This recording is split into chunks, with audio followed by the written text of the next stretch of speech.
It's official, 2024 is the year of the monkey. With that new Sun Wukong game coming out, the new Planet of the Apes movie, and Godzilla x Kong. Wow.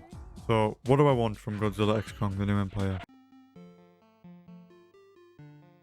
Godzilla 2014 is 123 minutes long, and only 10 minutes of that runtime shows Godzilla. And an even measlier slither of that runtime is dedicated to the monsters actually duking it out. Kong Skull Island, runtime comes to 118 minutes. However, Kong is only on screen for 14.5 minutes? What? Here are the stats for King of the Monsters and Godzilla vs. Kong. As you can see, the last two films have really ramped up the screen time for the kaijus, which is good because that's what we're there for. I've read some articles saying that the new empire will continue to ramp up this trend, and I'm all here for it. Yes, these kaijus are getting more screen time, but it's still not enough, damn it. We want more of these monsters. Let us get to know them, man. I don't expect internal monologue or some sort of verbal communication from them. Just let us spend a little more time with them. They're pop culture icons and such loved characters, and yet we very, very rarely get intimate, meaningful moments with them. Godzilla's got a tough exterior, but he's good at heart, and Kong is just as lovable as ever. I mean, look at that face. Look at that face. How can you not love that guy? I love the dynamic between Jaya, or Gia, the deaf girl, and Kong. It shows that not only does he have an affinity for humans, as we have for him, but he has a genuine connection with one. It just makes him all the more likable as a non-human character.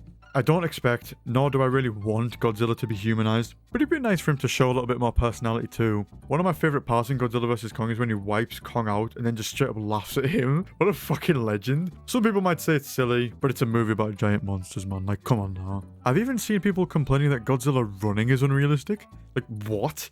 Who cares? That shit's fucking awesome. I'm gonna go feral when I see that in the cinema. Like I said, it's a movie about giant monsters. They need to be all out ridiculous. Please keep the human storylines to a minimum. I don't want the movie to just be non-stop mindless action, but when the movie is consistently breaking up scenes you actually want to watch to intersperse the human subplot that you don't really care about, it sucks, right? I'll give the MonsterVerse credit when I say that the movies with Kong in them tend to have a stronger cast and story for the human parts. Especially Godzilla vs. Kong. Kong has quite a lot of screen time in that. I also love Skull Island and the human story in that, so whatever. I have faith in these guys. Just don't screw it up. New monsters, right?